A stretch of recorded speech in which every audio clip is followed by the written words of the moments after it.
عزیزو، یہ جو میں واقعہ آپ کو بیان کرنے والا ہوں، یہ واقعہ قسیم کے علاقے کے اندر بریدہ شہر ہے، بڑا معروف شہر ہے۔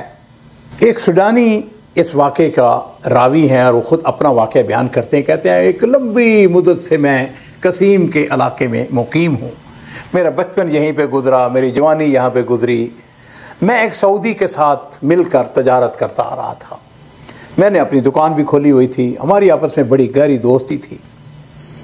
ایک دن ایسا ہوا کہ جمعہ کی نماز پڑھنے کے لیے بریدہ کی جامع مسجد کے اندر گیا۔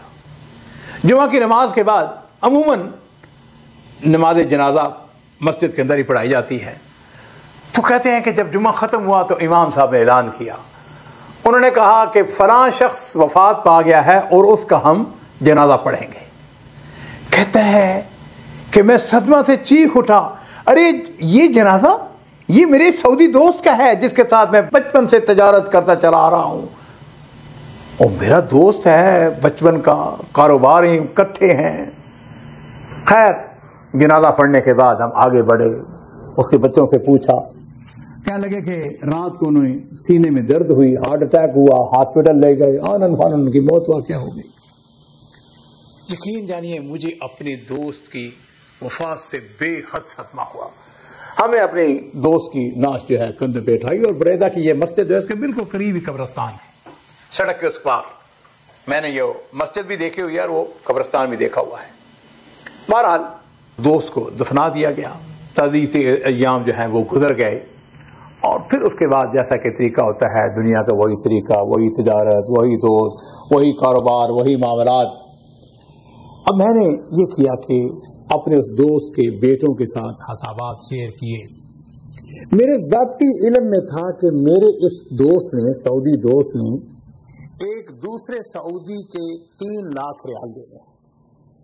اب یہ بہت بڑی رقم تھی۔ وہ جو تاجر جس نے اس سعودی دوست جو فوت ہوا تھا اس سے پیسے لینے تھے، وہ میرے پاس آیا، آگے کہنے لگا کہ تمہیں تو معلوم ہے کہ اس نے میرے 3 لاکھ ریال دینے تھے، اب وہ فوت ہو گیا ہے، اور میرے پاس جو دستاویز ہیں وہ جو، کیونکہ آپس میں لین دین معاملات چلتے رہتے تھے تو میں نے کوئی خاص اہتمام نہیں کیا ہوا تھا، تو تم ایسا کرو کہ میرے ساتھ چلو، اس کے بیٹوں کے پاس چلتے ہیں، اس کو جا کے گواہی دو اور اس کو جا کے بتاؤ کہ اس نے واقعی 3 لاکھ تمہارے باپ نے دینے تھے اس کے۔ کہنے لگا، ہم نے کہا چلو۔ خیر، ہم اس کے بیٹوں کے پاس گئے تو بیٹوں کو جب بتایا میں نے کہ بھائی تمہارے باپ نے اس آدمی کے 3 لاکھ ریال دینے تھے، تو بیٹوں نے انکار کر دیا۔ انہوں نے کہا جی آپ کے پاس کوئی ثبوت ہے تو لے کے آئیں۔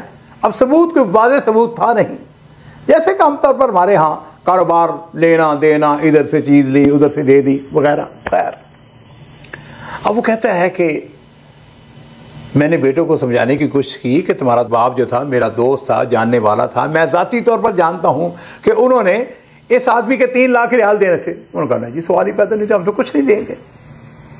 خیر، میں نے ایک بیٹے کو ذرا علیحدہ کر کے میں نے سے کہا کہ دیکھو یہ قرضہ ہے، تمہارے باپ کی گردن کے اوپر قرضہ ہے، تمہیں پیسہ دینا ہے۔ کہا نہیں۔ خیر، اس نے مجھے جو پتے کی بات بتائی اور راز کی بات بتائی، کہنے لگا جی سیدھی بات یہ ہے کہ ہمارے والد صرف 6 لاکھ ریال دے کے چھوڑ کے فوت ہوئے ہیں، اب 6 لاکھ ریال میں سے ہم 3 لاکھ سے یہ دے دیں اور ہمارے حصے میں کیا آئے گا؟ تو ہم تو خیر، وہ کہتا ہے کہ میں مجبور ہو گیا، واپس آ گیا۔ کہنے لگا 2 راتیں 3 راتیں مجھ کو نیند نہیں آئی، میں مسلسل اسی سوچ میں۔ وہ میرا دوست جس کے ساتھ میرا بچپن گزرا تھا، جوانی گزری تھی، ہم نوالا، ہم پیالہ، کھانا پینا اکٹھا، اب مجھے یہ فکر کہ میرا دوست وہ قبر کے اندر ہے اور میرے دوست پر قبر میں کیا گزر رہی ہوگی، میں اپنے دوست کو بھول بھی نہیں سکتا تھا۔ خیر، ایسا ہوا کہ میں نے ایک اور طریقے سے سوچنا شروع کیا، اور وہ یہ کیا کہ ایک دن میں بیٹھا ہوا تھا تو میرا دوست، اس کا چہرہ، مسکراتا ہوا چہرہ میری آنکھوں کے سامنے آ گیا۔ مجھے ایسا محسوس ہوا کہ میرا دوست مجھ سے کچھ چاہ رہا ہے۔ کہتا ہے کہ میں نے اپنی دکان کے اندر داخل ہوا، میں نے اس سامان کا اندازہ کیا اور پھر اس کو بیچنے کے لیے رکھ دیا۔ میں نے حساب لگایا، میرے پاس کل جائیداد کو 4.5 لاکھ ریال کی تھی۔ اب جلدی یہ ہوا کہ دکان کے گاہک لگ گئے، میں نے اسے فروخت کر کے سب سے پہلے اپنے دوست کا قرضہ چکایا۔ وہ یہ 3 لاکھ ریال تھا نا، وہ میں نے اس سعودی جس کے میرے علم میں تھا کہ اس نے دینا، میں نے اس کو دے دیا۔ اب آپ تصور نہیں کر سکتے کہ جس وقت میں نے اپنے دوست کا قرضہ واپس کیا تو مجھے کتنا سکون اور کتنی لذت ملی، اس کا آپ اندازہ نہیں کر سکتے۔ کہتا ہے کہ ظاہر بات ہے کہ میں نے تو اپنا کاروبار بند کر دیا تھا۔ ایک دن میں گھر میں بیٹھا ہوا تھا تو وہ سعودی تاجر جس کو میں نے اپنے دوست کے 3 لاکھ ریال واپس کیے تھے نا، وہ میرے پاس آ گیا اور آ کے کہنے لگا کہ مجھے معلوم ہے کہ تم نے اپنی ساری جائیداد اور کاروبار فروخت کر کے مجھے پیسے واپس کیے ہیں، یہ 1 لاکھ ریال میں تم کو واپس کرتا ہوں، یعنی اس 3 لاکھ کی بجائے میں 2 لاکھ رکھتا ہوں، 1 لاکھ میں تم کو واپس کرتا ہوں۔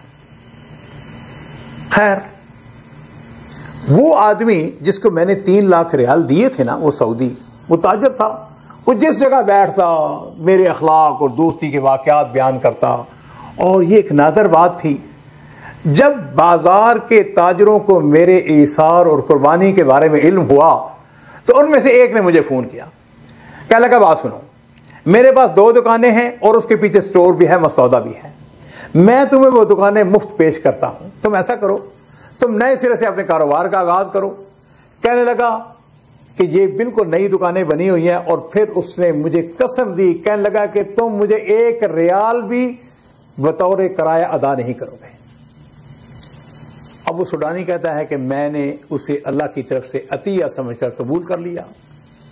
کہتا ہے میں نے وہ دکانوں میں گیا، میں نے ان کو صاف ستھرا کیا، میں سوچ رہا تھا کہ میں ہول سیل مارکیٹ سے سامان خرید کر لاؤں کہ اتنے میں سامان سے بھرا ہوا ایک بڑا ٹرک میری دکان کے سامنے آ کر کھڑا ہو گیا۔ وہاں سے ایک چھوٹا سا طالب علم، میٹرک کا طالب علم ہوگا، میری طرف آگے بڑھا، کہنے لگا چچا کہ یہ سارا سامان میرے والد نے آپ کو بطور تحفہ بھیجا ہے، میرے والد نے آپ کو سلام کے ساتھ پیغام دیا ہے کہ تم ایسا کرو کہ آدھے سامان کے پیسے ادا کر دینا اور آدھا سامان تمہارے لیے تحفہ ہے، اور آدھے سامان کے پیسے بھی جس وقت تم سامان کو فروخت کر لو تم نے ادا کرنا ہے، اور پھر اس کے ساتھ ساتھ یہ ہے کہ جب بھی تمہیں سامان کی ضرورت ہوگی تمہارے لیے پیشکش موجود ہے۔ ناظرین کرام، وہ سوڈانی بیان کرتا ہے، میں ہلکے حلفاً کہتا ہوں کہ چاروں طرف سے تاجروں نے میری مدد کرنا شروع کر دی، واللہ میں ان کو نہیں جانتا تھا، وہ آتے چلے گئے، میری مدد کرتے چلے گئے، کوئی سامان دے گیا، کوئی گاہک بھیج رہا ہے، اس طرح میرے کاروبار کے اندر، میری تجارت کے اندر اضافہ ہوتا چلا گیا۔